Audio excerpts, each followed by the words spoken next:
message ce matin, c'est le combat spirituel et plus précisément la victoire. Et pour pouvoir partager ce thème, je vous propose une lecture dans Marc au chapitre 10, le verset 46 jusqu'au verset 53. Marc au chapitre 10, le verset 46.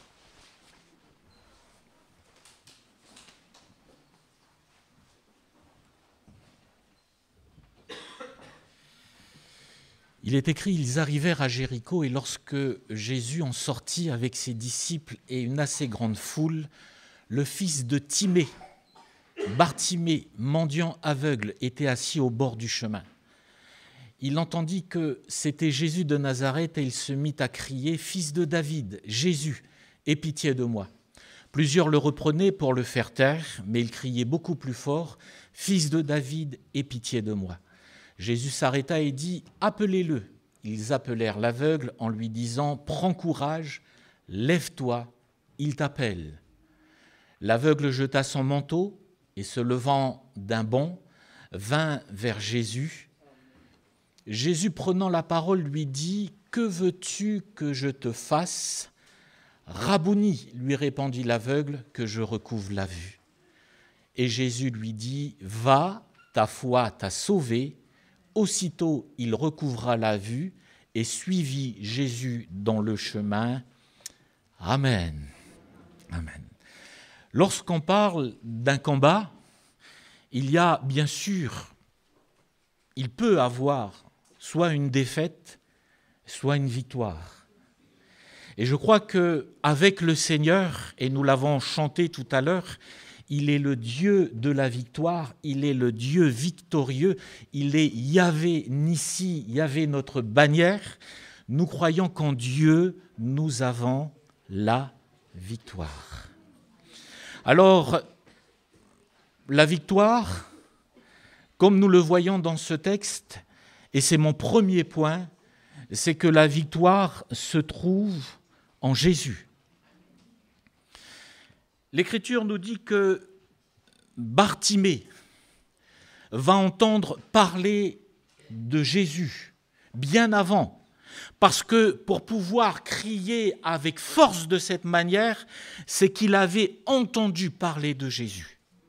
Il savait que Jésus était celui qui était capable de le secourir, de le délivrer et plus précisément de le guérir. Et notez une chose, c'est que quand Jésus va passer et que là, il va prendre conscience que c'est Jésus qui passe, il se met à crier « Jésus, fils de David, aie pitié de moi ». C'est pas anodin le fils de David. Parce qu'en disant « fils de David », il précise bien à qui il a affaire. C'est-à-dire qu'il reconnaît que c'est Jésus, et bien plus qu'un Jésus parmi les Jésus qui pouvaient s'appeler en ce temps-là. Il savait qu'il avait affaire au Messie, à celui qui devait venir de la lignée de David, de la postérité de David. Et quand il entend que c'est Jésus, il se met à crier et dire « Fils de David, Jésus, fils de David, aie pitié de moi ».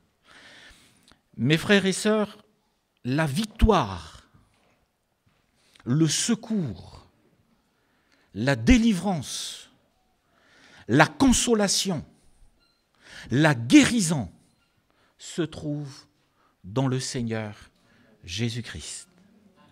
La Bible nous dit ceci, et c'est l'auteur de l'Épître aux Hébreux qui le dit, il le dit, mais autrefois, Dieu à plusieurs reprises a parlé par les prophètes, mais il dit, mais dans ces derniers temps, il a parlé par son Fils. C'est-à-dire que les projecteurs sont mis sur Jésus-Christ.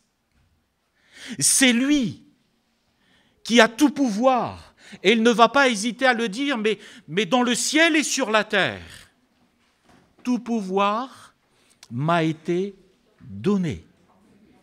Et quand Bartimée crie, il crie non pas à une religion, il crie non pas seulement à un docteur de la loi ou un prophète, mais il crie au Fils de David, il crie au Seigneur Jésus-Christ. Si nous voulons la victoire, si nous voulons le secours, nous avons besoin de nous approcher de Jésus.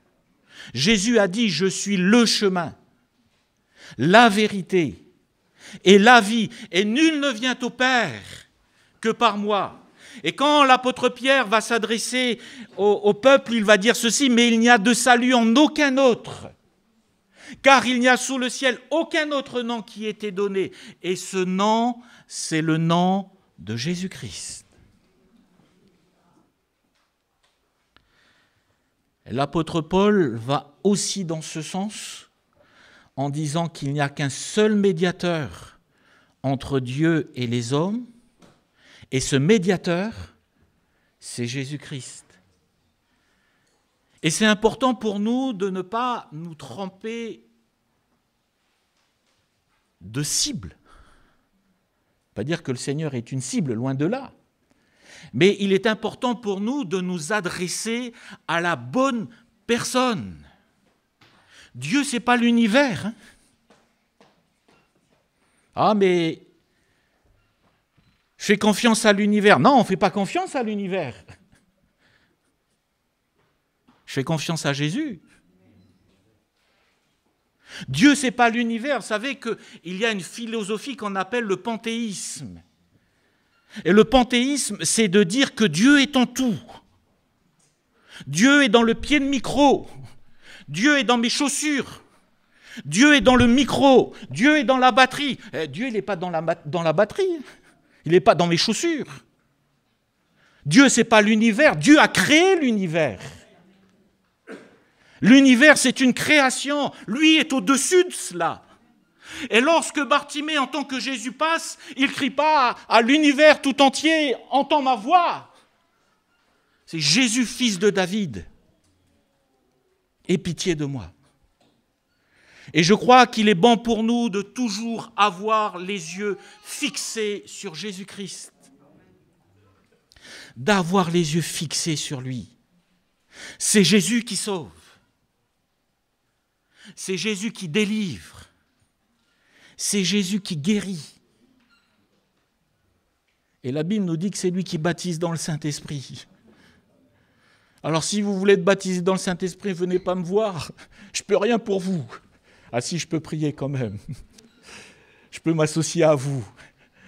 Je peux venir de tout mon cœur avec vous. Mais celui qui détient toutes choses, c'est le Seigneur Jésus-Christ.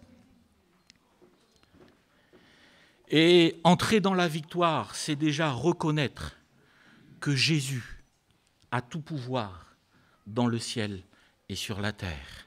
Vous allez noter une chose dans les Écritures, et il y a énormément de textes qui parlent de cela, ce que la victoire s'obtient par la foi dans le Seigneur Jésus-Christ. Cependant, Bartimée ici va nous montrer l'attitude de cœur que nous devons avoir, l'état d'esprit que nous devons avoir si nous voulons remporter la victoire. La victoire se trouve en Jésus. Mais pour entrer dans cette victoire, nous avons besoin d'être déterminés. La Bible nous dit ceci, que ce sont les violents qui s'emparent du royaume. Et notez que Bartimée est quelqu'un de déterminé. Il ne lâche pas l'affaire. Il sait que le Seigneur est là et que peut-être pour lui, ça sera la seule occasion. Donc la Bible nous dit qu'il se met à crier pour être sûr que Jésus l'entend. Et la Bible nous dit ceci, qu'ils vont tous se mettre à lui dire « tais-toi ».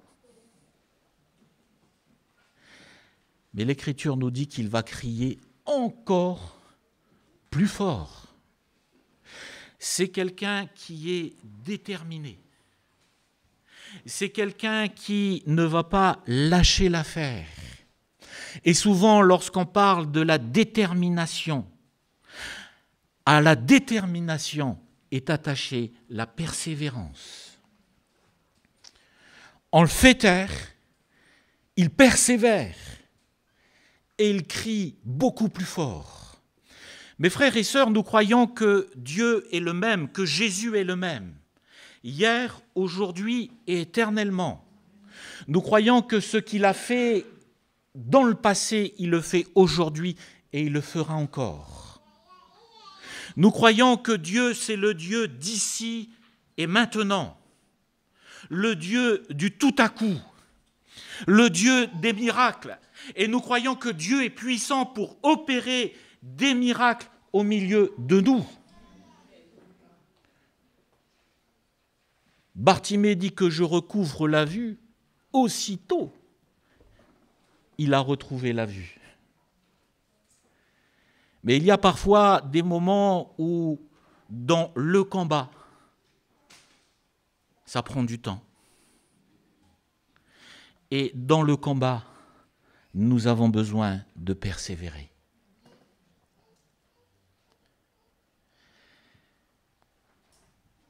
Quand on voit Élie, à un moment donné, Dieu lui dit « mais la pluie va revenir ». Donc il va se mettre à prier pour cela. Notez que l'Écriture nous dit qu'il va être là avec son serviteur et il va avoir sa tête entre ses genoux pour prier. Je ne sais pas si vous avez essayé de faire de l'expérience. Je ne sais pas comment il l'a fait. Je ne peux pas dire qu'il a fait du yoga. Je plaisante. Mais c'est fou quand même. Dit à son serviteur, va, outre la plaisanterie. Et c'est vraiment une plaisanterie, pardon. Va. Le serviteur va, il revient. Est-ce que tu as vu qu'il y a des nuages ou quoi que ce soit? Il n'y a rien. Et il dit, continue, retourne. Et lui continue à prier. La Bible nous dit qu'il va faire 7 fois l'aller-retour.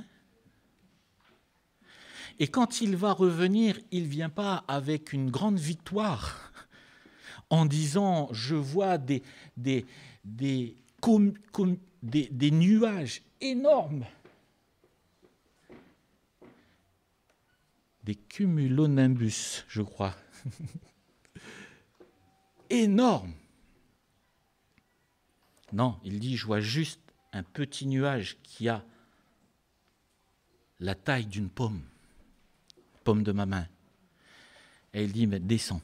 Et pendant qu'il descend, il continue à prier. La persévérance.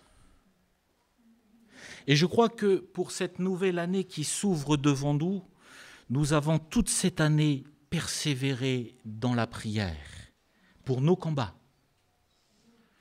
Mais on veut continuer à persévérer. On veut continuer à persévérer dans la prière et ne pas se relâcher. Peut-être tu vis des temps difficiles et la dépression frappe à ta porte, ou le burn-out frappe à ta porte, ou peut-être tu y es déjà à cause de la pression du travail. Le Seigneur est celui qui est là pour nous aider à nous sortir victorieux de ce combat. Peut-être tu es dans cette situation et tu attends que les choses évoluent, qu'une porte s'ouvre au niveau de ton travail. Et tu persévères. Et plus tu persévères, et plus tu fais tes recherches, et plus tu as du mal, et plus les portes se ferment. On veut persévérer. et ne pas se relâcher. On veut continuer à le faire. Et l'Écriture nous dit ceci, que Bartimée va persévérer et persévérer à crier jusqu'au moment où le Seigneur va s'arrêter. Mes frères et sœurs, Dieu n'a pas changé. Et Dieu est capable de secourir. Je me rappelle de cette sœur en Nouvelle-Calédonie. Maintenant, elle est dans la présence du Seigneur. Mais on l'appelait, enfin, au pays, les parents, les frères et sœurs, on les appelle tonton et tantine, c'est comme ça. Et c'était tantine de Raman. Ils se sont approchés avec son mari, c'est quand ils ont perdu un de leurs fils. Son mari ne voulait pas entendre parler de Dieu. Le fils, il avait 19 ans, ils étaient partis faire la bringue avec les copains, et ils étaient partis au bord du Waf. Et à un moment donné, ils se sont amusés, ils ont commencé à boire. Et à un moment donné, ils se sont amusés et ils ont poussé les uns et les autres. Et ils l'ont poussé dans la mer. Sauf que nous, au pays, on pense qu'on sait tous nager. C'est comme ça. Et quand ils l'ont poussé dans la mer, il a commencé à couler et à crier « Je ne sais pas nager ».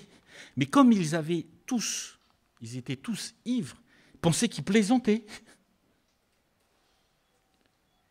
Sauf qu'ils ne plaisantaient pas, et quand ils ont réalisé, c'était trop tard. Et quand son père a vu cela, c'est une partie de sa vie qui s'est arrêtée.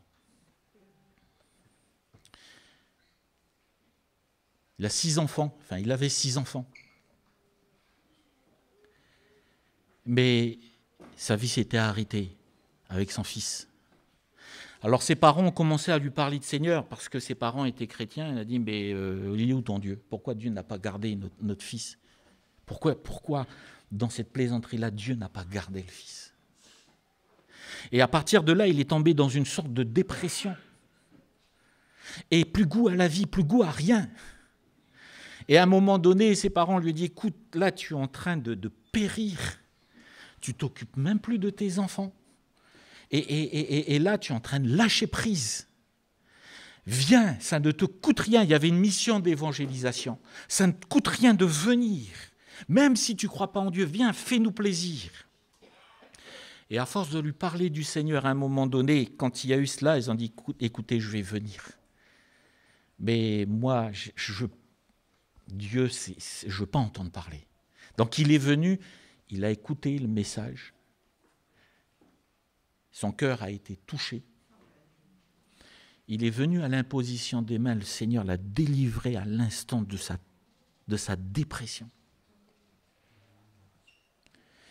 Mais avec cela, il y avait tantine de Raman, son épouse. Elle avait des problèmes de peau.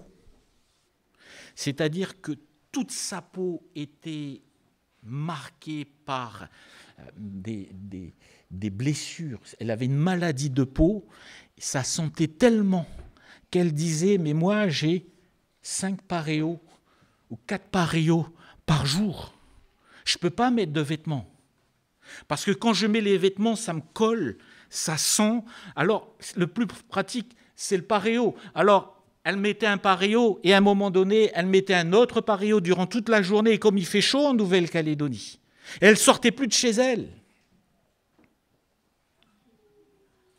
Elle a demandé le secours du Seigneur. Mes frères et sœurs, le Seigneur l'a guérie.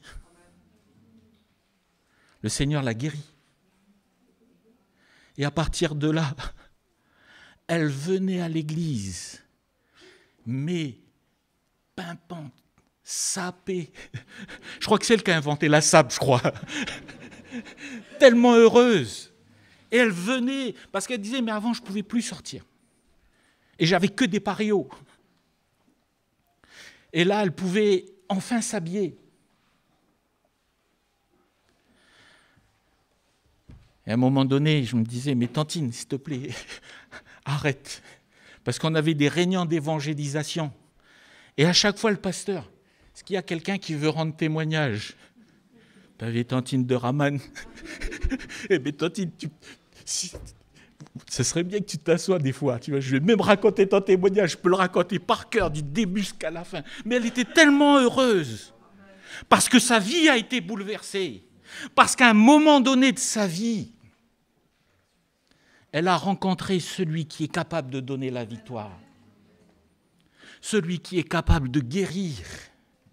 Celui qui est capable de transformer et de bouleverser les vies. Celui qui est capable de sauver. Bartimée, à un moment donné, a crié vers le Seigneur. Et la Bible nous dit ceci. Et rien n'a changé. Et quand le Seigneur viendra, rien n'a changé. Parce qu'il y a quelque chose qui demeure. C'est l'amour, la foi et l'espérance. Et quand Bartimée crie au Seigneur, elle dit, mais je veux retrouver la vue. Jésus honore sa foi. Notre foi, elle est fondée dans le Seigneur Jésus. Mes frères et sœurs, nous avons besoin de nous nourrir, il a été dit dimanche dernier, nous nourrir de cette parole. Nous avons besoin de la lire, de la méditer, parce que la foi vient de ce qu'on entend et de ce qu'on entend de la parole de Christ. Et c'est cette foi qui a fait toute la différence. C'est pour cela que le message de l'Évangile est à portée de tous. C'est pour ça que Dieu ne fait exception de personne. C'est pour ça que la foi, l'exaucement ne sont pas basés sur le mérite, sur le faire. Parce que la foi, permet à chacun d'entre nous de saisir la grâce de Dieu, de saisir le secours de Dieu, de saisir la victoire du Seigneur. Et il est dit ici que non seulement il a été guéri, et j'aime beaucoup cela, c'est que l'Écriture nous dit ceci, que Bartimée a suivi Jésus sur le chemin. Il ne s'est pas arrêté à une victoire. Il ne s'est pas arrêté à une guérison. Il ne s'est pas dit, ok, génial, j'ai l'exaucement de ma prière. La Bible nous dit ceci, qu'il a suivi Jésus sur le chemin. Quand il y a eu cette bataille entre Israël et Amalek, où il a fallu persévérer dans le combat, la Bible nous dit ceci, quand Moïse avait les mains vers le ciel, Israël avait la victoire sur Amalek. Et quand il baissait les mains, il y avait l'inverse qui se produisait. Mais il y a eu la victoire. Et c'est là où l'Écriture nous dit que Moïse a bâti un autel en l'honneur de l'Éternel. Et c'est là où ils ont donné le nom à cet autel, Yahvé, d'ici. L'Éternel, ma bannière. L'Éternel, tu es ma bannière. On parlait de combat spirituel. Les frères ont parlé des armes spirituelles les jeudis, elles continuent à le faire. Et concernant les armes spirituelles, il y a un frère qui évoquait le fait de cette appartenance. La bannière est là pour exprimer notre appartenance. On reconnaît. J'ai failli venir avec un drapeau breton pour honorer Laurence. Je me suis dit, je ne vais pas aller jusque-là. Mais elle sait que je l'aime.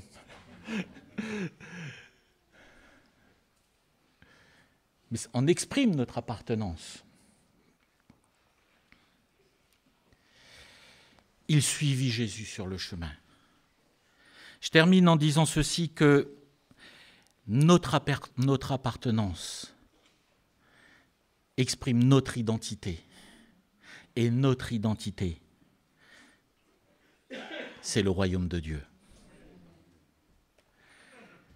Quand Pilate va poser des questions à Jésus, Jésus va juste dire à un moment donné, mais mon royaume n'est pas de ce monde. Mon royaume n'est pas de ce monde.